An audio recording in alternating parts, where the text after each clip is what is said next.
I think I've reached a point this year where I'm just like, wow, like, look at all this stuff I did. Look at all the stuff I'm doing. Like, am I still enjoying it? Like, have I ever taken a step back and really looked at it? No, because I'm been too obsessed with trying to get to the next, whatever's next, you know? I didn't even think about it till this morning. I was like looking at my hands. I was like, I literally have it tattooed on my hands. It literally says, take time, grow slow. And I'm like, I need to follow that. I'm not doing that. I need to actually do that, you know? Sick and tired of hearing all these noises in my head. I can't seem to make them go away. Sick and tired of hearing you say I'm already here. When you gonna get up and go away? Hey everybody, welcome back to Bad Idea Social Club. My name is Aaron McCall, and Joe and Amber are off the hook for this one, but they'll be back for the next bonus episode. So back in November, I had the opportunity and absolute privilege to moderate a panel discussion for our friends at Creative Mornings Grand Rapids. Now this was the final event of the year, and they went big. We did it at the Grand Rapids Civic Theatre with like 200 plus people in attendance. And I got to share the stage with 4 just absolute motherfuckers of the Grand Rapids creative scene. Ian Labardee from Mighty, Bailey Sell from Transfigure, Hannah Berry from Lions and Rabbits, and photographer Leigh Ann Cobb. Now, Green Frog captured the whole thing, and if you haven't picked up on it yet, that's what we're doing today. We're going to play it back for you. And the panelists will introduce themselves better at the top of this thing, so I don't need to do all that. But I do want to remind you to please leave a 5-star review wherever you're listening or watching, because that's a thing now. Also, this thing runs off merch sales and donations. And we just launched a brand new website with a brand new merch store. And I know you've probably got all that holiday money just burning a hole in your pocket. So if you want to help support the podcast, give me it. Go over to badideasocialclub.com and buy something. Okay, here it is. My name is Ian Labardee. I am the principal design director at Mighty in the Midwest, and design is my background as well. We share that in common, Aaron. Big fan of Creative Mornings. Been a part of this community for a number of years, and so cool to see like this many people show up for Creative Mornings this morning. This is great. Hi, my name is Bailey Sell. I own and founded Transfigure Print Co., which is a queer and trans owned and operated print shop. And then we also have, which we started last year, Transfigure Shop, which is a physical space in Creston. I'm Hannah Berry. I run Lions and Rabbits Center for the Arts. We used to be in that Rainbow building on Plainfield, if you are familiar with it. It was a wedding venue that had floor-to-ceiling local artwork, and then we had events. We moved out of it after COVID. We fulfilled our contracts, and then we moved out of it. But we did that so that we could focus more in public art. So we do everything from sculptures to installing different things on buildings all over the place, and then street fairs. And good morning. I'm Leigh Ann Cobb. Thanks. I'm a creative and photographer here in Grand Rapids, and I used to photograph Creative Mornings for like 7 years. And so same thing. This is so exciting to see. I love this community here. I absolutely love the mantra, everyone's creative. I believe that. And oh God, I'm really good. Bad at intros. You could be done. Is that, thanks. Yeah. Thanks. So let's talk growth, right? It's messy. It's certainly not a linear thing, but it's kind of also the only way that anything happens new ever. So yeah, let's get into that. Let's talk about the stuff that's maybe a little uncomfortable, and the stuff that makes you feel weird, and the stuff that changes you. So growth is hard, and trying new things is scary, but standing still is death. So I'm sure that it's much harder, and I'm sure that it's much more stressful than you make it look, Leigh Ann. But how do you give yourself permission to break out of your rhythm and say yes to new experiences that take you to new places creatively, personally, physically? What is that? I love these questions so much. Growth is hard, absolutely. But I have found that growth gets a lot easier when you take the pressure off of it. So if you don't know how to, what would it be, to like initiate growth in your everyday practices, which of course, when you're in your routines, especially in your creative flows, like it might seem really hard to shake it up. So what I like to do is try growth in avenues that have nothing to do with my livelihood or my personal craft or my growth as a creative. Because as a creative, you guys know that creative problem solving comes in more than just the one avenue that you work in.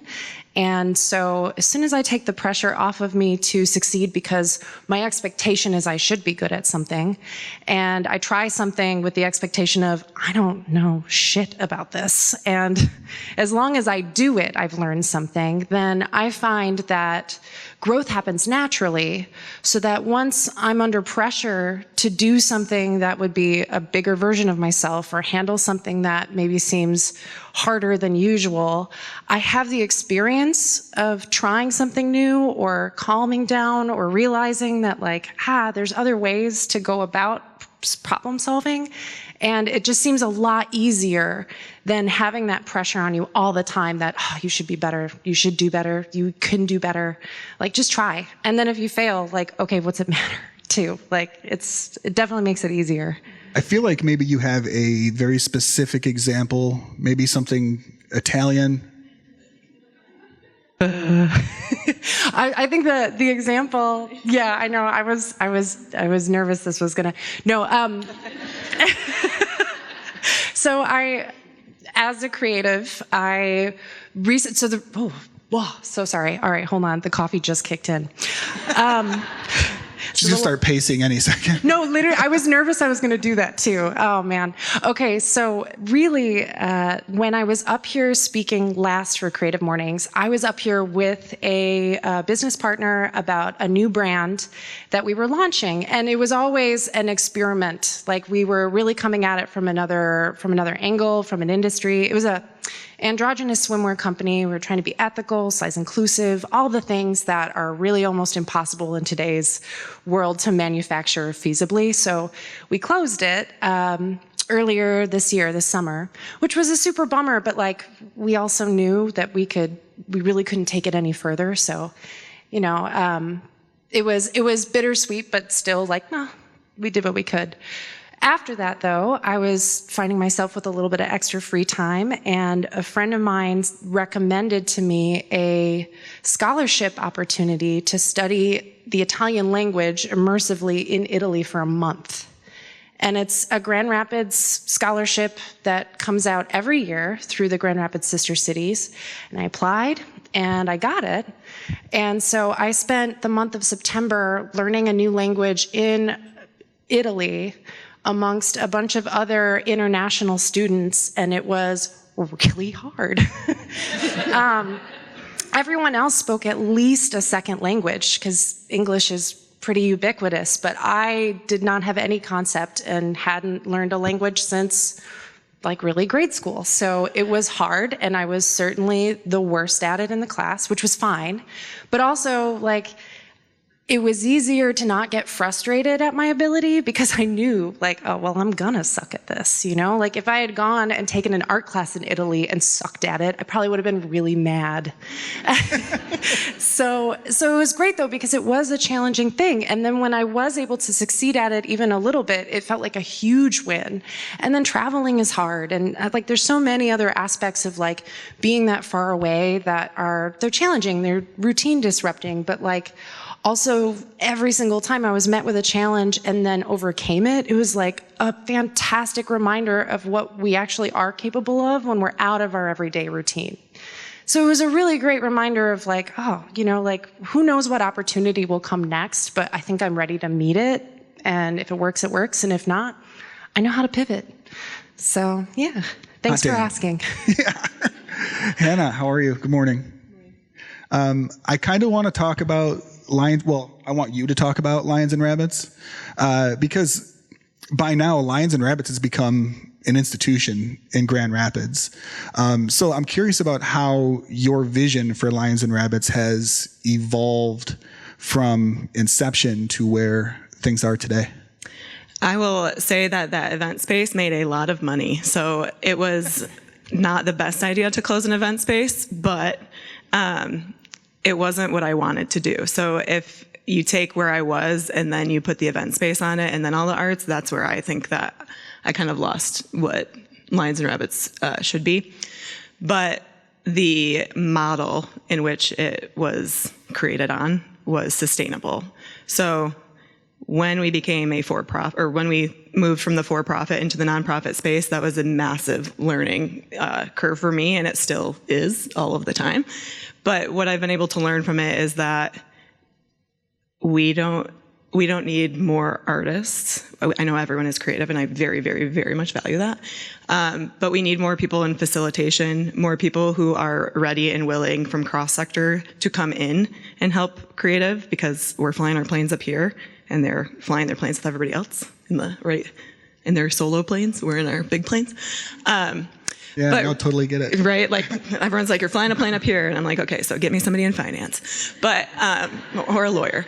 But that being said, it's because as creatives, we're working for social missions. So your social mission might be something completely different than mine, completely different than yours. But I do know that you are able to solve some social missions. So are you, so am I. So if we can get these people to come into the fold of creativity, then we are going to actually start to see the change that we want to see. I thought you were going to go with the androgynous swimmer and go, but then when I was in Italy, I was able to do this with that. And then I was like, well, yeah, so what is a global vision for creativity? And that's kind of where I've always been with Lions and Rabbits. Whether Grand Rapids thinks it's a Grand Rapids thing or not, this is our home. We love it here. But we also love other communities and want every community to have the same backbone. Where else does the reach go to? We are in Detroit, Chicago, and like Northern California a little bit right now. Yeah. Right. And I will say all of these people are people who lived in Grand Rapids who were not able to do what they wanted to do in Grand Rapids and now are doing it through Lions and Rabbits in their hometown with small business sponsors, large corporate sponsors, grants, all of that in between. When I say nonprofit is a different world, it is. So if you are thinking about opening one, I would tell you to think strongly about finding one that has the same mission as you do, because they probably have multiple different resources and it's not starting off from scratch. And then the other thing I'll say about the nonprofit and the for-profit thing is when you start your LLC may be giving out to the world, but it's really giving to you. A nonprofit is to give out to the world, and then if it's successful and everyone is doing well and everything in between, then the money comes back in. So if you think about starting a nonprofit with 10 people and you are not going to pay anybody, it's probably going to stay that way. So the ability to become sustainable sometimes is not really, or like what your long goal is might actually have some accreditation to what kind of tax bracket or whatever you want to set up to.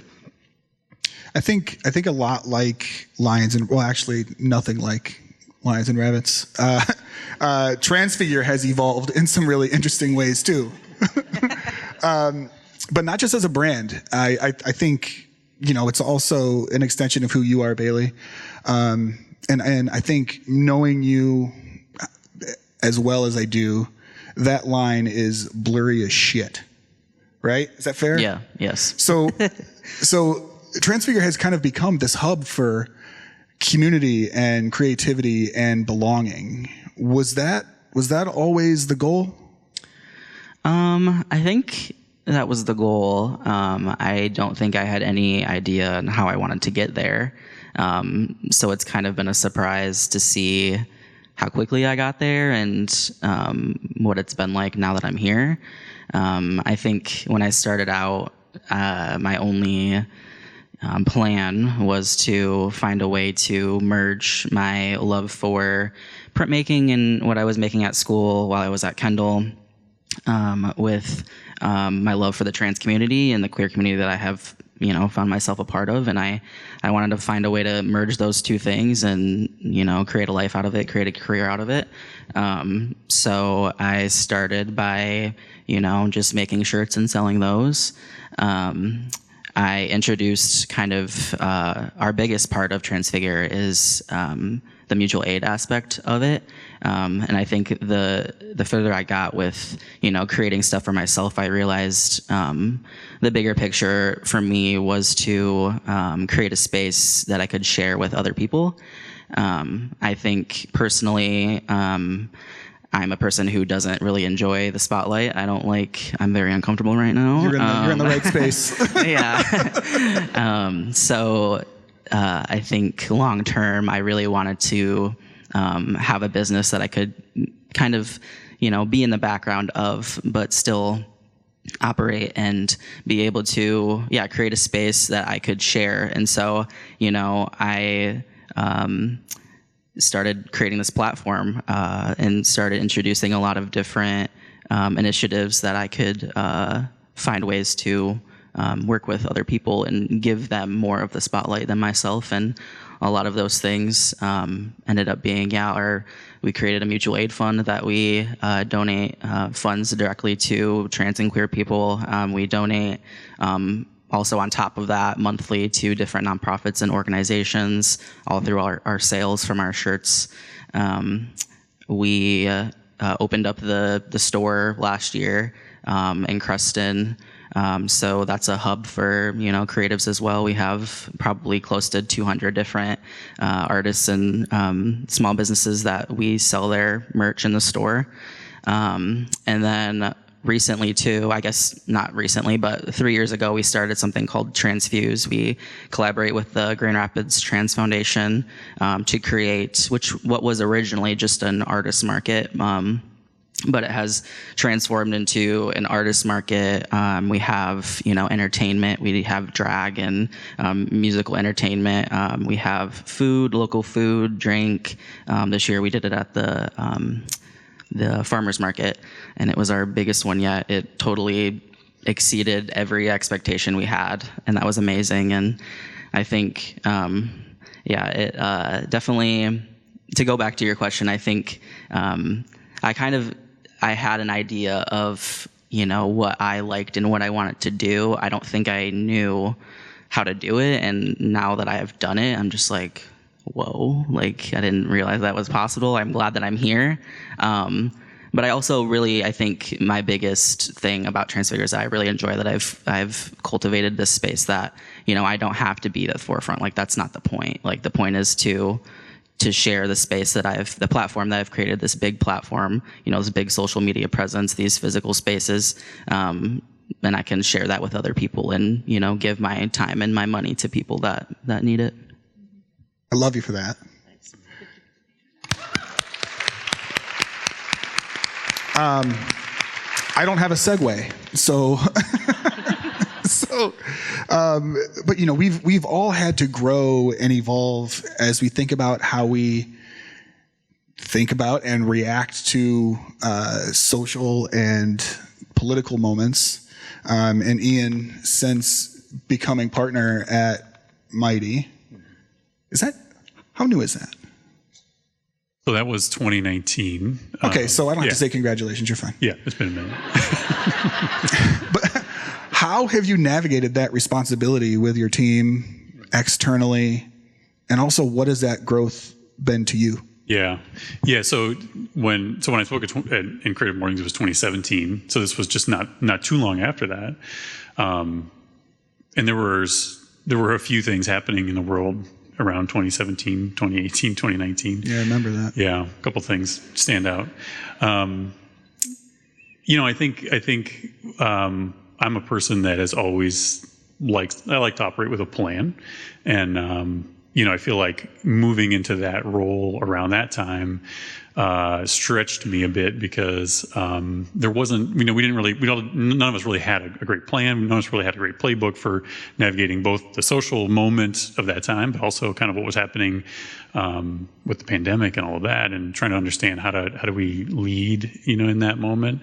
And I think one of the things that I really took away from some of that transition in my own experience was growth doesn't always happen in goal-oriented ways. Sometimes we can be really motivated by a specific plan and goal, but sometimes life just happens and we have to, navigate in the midst of what we aren't sure of. And that's actually a great opportunity for growth to happen. For our team, a lot of it was really trying to understand. And I think even, as leaders of any group of people in that period of time, you kind of had to figure out what's the most important thing for us to speak into and be certain about right now. But I think for me personally, a lot of it had to do with understanding that it's okay to say, I don't really know. And it's okay to say, I don't really have the perfect plan or clear action right now, and being okay with leaning into some curiosity in that moment.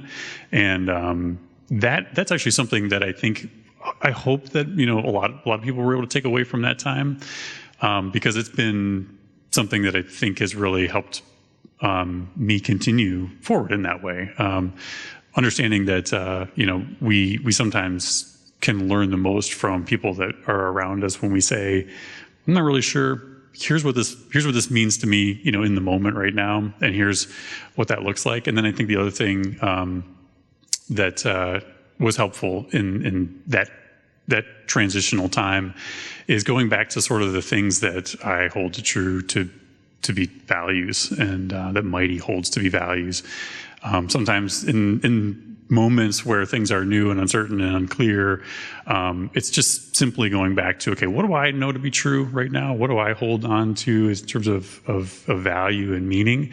And then how can I just operate from that little bit of clarity and understanding, and allow people around me to kind of embrace that and understand that and grow along with me. So how did you even get to that way of operating? Because that can't be a natural thing that just happens. Yeah, well, I mean, for some probably it is. I think for me, it's practicing just humility and being okay with like exposing humility to people around me. That takes a certain amount of vulnerability, I think, which I'm historically not great at. So that was an area of growth that like pushed me a bit. How do you be vulnerable with people that you're charged with sort of being responsible for? That's a challenge.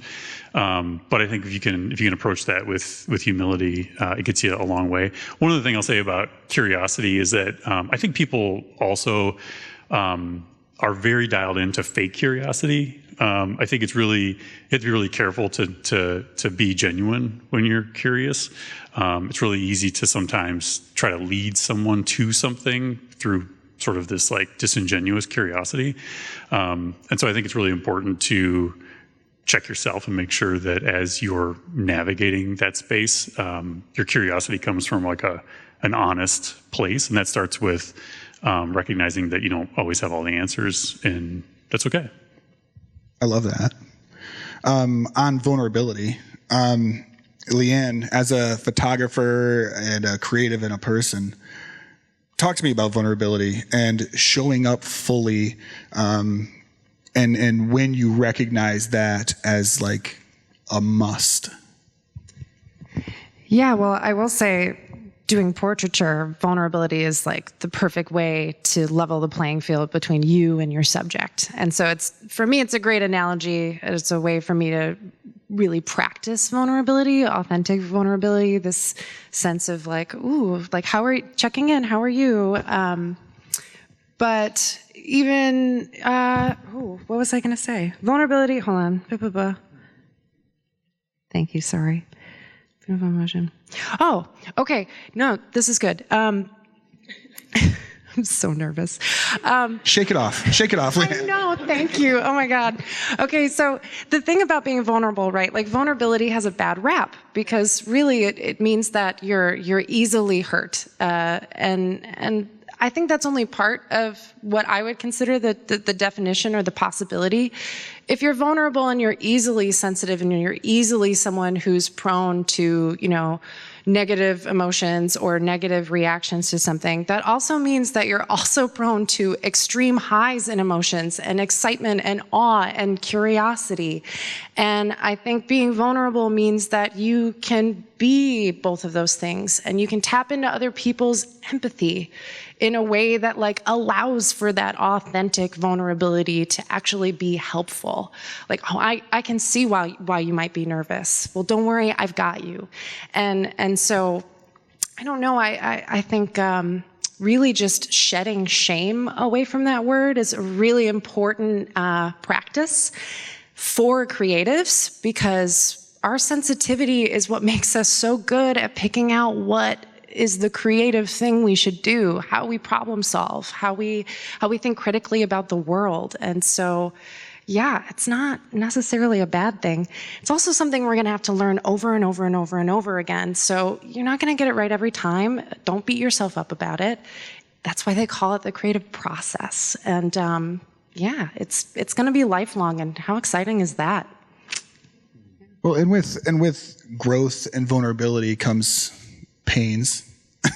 So, every single one of us in this room is kind of on our own unique path. And it's really, really easy to get lost. Hannah, how do you recognize when you've drifted? And then how do you kind of pull things back into focus? I have been struggling with this question because I am a drifter. By nature, I am well, that aligns with creativity, so let's go. And Leigh Ann and I were talking about this behind the curtain of we say yes to opportunity, and we've known each other for quite some time. So if the opportunity presents itself there and we can figure out a way, where there's a will, there's a way, that is what we'll do. But I would say the drift is more on the team, I would say, or the people behind the work, because we are supporting so many creative people. And yes, not every project is awesome for every artist, but there are certain times where the people who are working street parties are working 24-hour, 2-day work weeks, but then an entire work week on top of it. And does that really work for them? And then they're supposed to go do something completely different the next day. So I would say the mission drift hasn't really happened. I would say it's solidified itself stronger than ever in this last year. But the ability to keep a sustainable running operation in West Michigan that does do a lot with creatives who are advocates, sometimes for things that people don't want other people to advocate for. So really being able to lean in and be vulnerable and say no when it is just not going to work out, and yes when it's going to work. So a lot of the last year has been taking the things that haven't worked and saying, well, did this not work because it financially didn't work, or did it not work because the community didn't like it? If it was because it's financially not working, well, then that's a different decision to talk about. If it's because the community didn't want it, then that is where our focus needs to be, because that's the advocacy work that Lions and Rabbits needs to be working in this next year. So a lot of the work that we do is pushing the needle forward. Discovery work is what we call it. But it's so that creatives can then have their platform, and we didn't used to do that.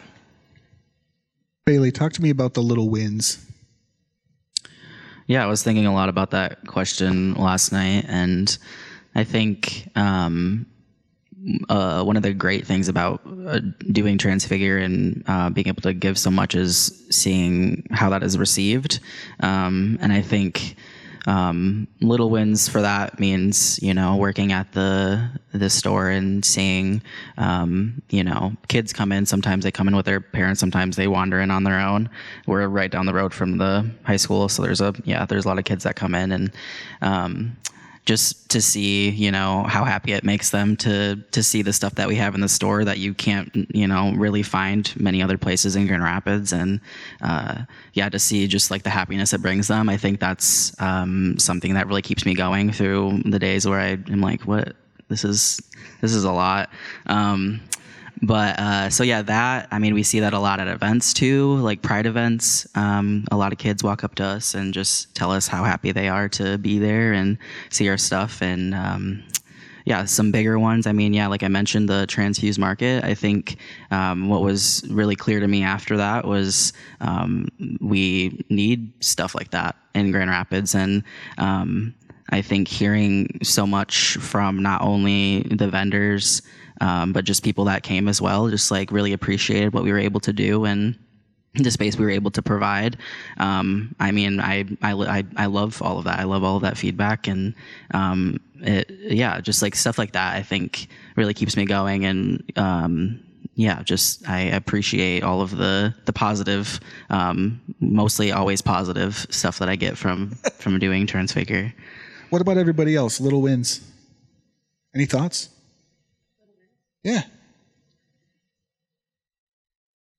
Yeah. As a creative person that goes into a lot of rooms with some top dogs, being able to understand the lay of the land is really important, I think. And so a little win to me is I just was with one of the major grocery stores in Detroit, talking to them about the food desert, talking to them about where other grocery stores will not put stores, talking about heated sidewalks from refrigeration stations. And they're now in conversation with that neighborhood about putting a grocery store in there. So it's really, the arts are, I mean, and the reason we're working on this project is through the American Cancer Society. So if you're in a meeting and then in a meeting and in a meeting, that's 7 different creatives that can be impacted, so. Love that. You guys got anything, or did I break you? No, I mean, sometimes all we have is little wins. I mean, you're not always going to get a big win. And I think it's easy for us, because we are very critical about what we do, and we have to be, to kind of forget to pat ourselves on the back. So yeah, embrace the little wins. It's okay. Yeah, I will echo that 100%, Leigh Ann, because I think that it's like a huge part of growing is reflecting. You know, like if you don't ever step back and reflect, then it's kind of, sometimes, at least for me, it's hard to like observe growth happening in myself. And sometimes, yeah, all you have are little wins, but you know, taken over time and accumulation of those things, you can really start to all of a sudden understand, oh, that's the path. That's trajectory. That's growth. Yeah.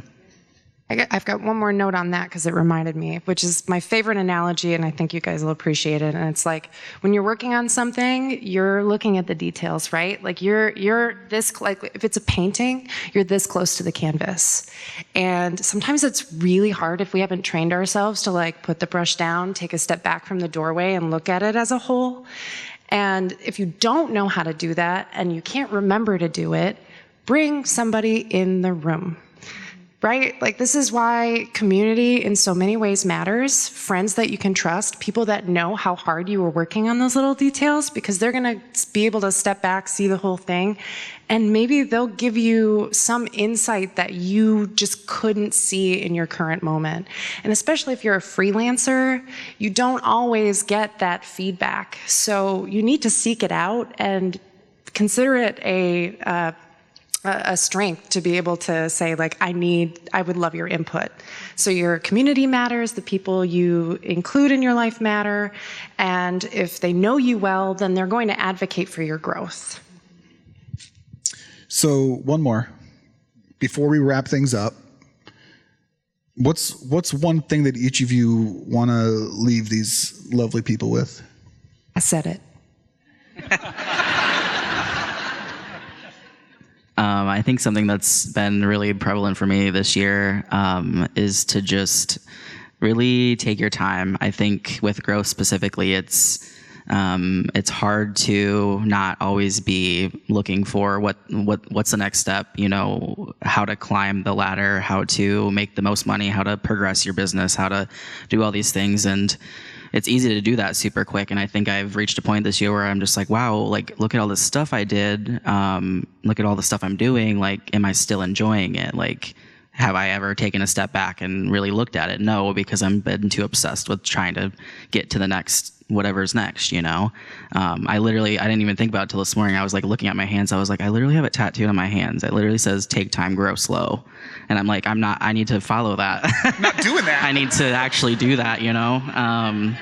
So yeah, I guess I would say definitely take your time. It's okay to grow slow. You don't always have to move at fast pace. That's what they want you to do, but you don't have to do that. And so yeah, that's what I would leave people with. You have any tricks to like course correct? You just lean into the skid. Just tattoo it on you and then look at it occasionally, I guess. Hannah, Ian, you guys got anything? I will say I would like to leave everyone with hope, but bipartisan relationships are crucial right now. I think that is the biggest thing that we need to work on, because nothing is going to get solved on one or two or three sides of whatever party. And so if we can collectively, as Grand Rapids creatives, redefine what we believe arts and culture means, and then ping it up to the state, then maybe we'll start to see the state of Michigan working together and creatives being able to thrive throughout the entire state. I think those are great answers. I think for me, the thing that I would probably leave folks with is this idea that clarity is actually relatively rare, and that's something that I feel like I was disenfranchised about for a long time. I operated for a long time thinking that, my own lack of clarity or uncertainty was something with my own growth pattern. And I think the truth is that it's actually more often than not that we navigate things from a place of uncertainty and lack of clarity. And I think that's okay. I think we can still navigate the world in a way that is intentional and directed. It's a little bit like using a compass instead of GPS, which might be an absolute. A compass is a tool that we have in the moments of uncertainty where we have to sort of navigate the world of things based on what we have right in front of us. And I think understanding that you can do that if you have just enough understanding of your own values and what's important to you. And then the other thing I would say is that growth is a team sport, and it takes people around us, like kind of like you were talking about, Leigh Ann and Hannah, you were talking about, and Bailey too. We need people around us to help us both identify moments of growth for us, also to help us measure our own growth. And then I think we have to also pay attention to the team members that are internal to us to help us understand how does our rhythm need to change at certain points in order to actually grow and actually make those little changes, like you talked about, that become the little disciplines that help us take those steps forward, that all of a sudden when we reflect and look back, we see, that was the path. So that's great. This has been super fun for me to sit up here with you guys who, I love and respect most of you. And but that's going to do it for us. Give your panel, clap for them.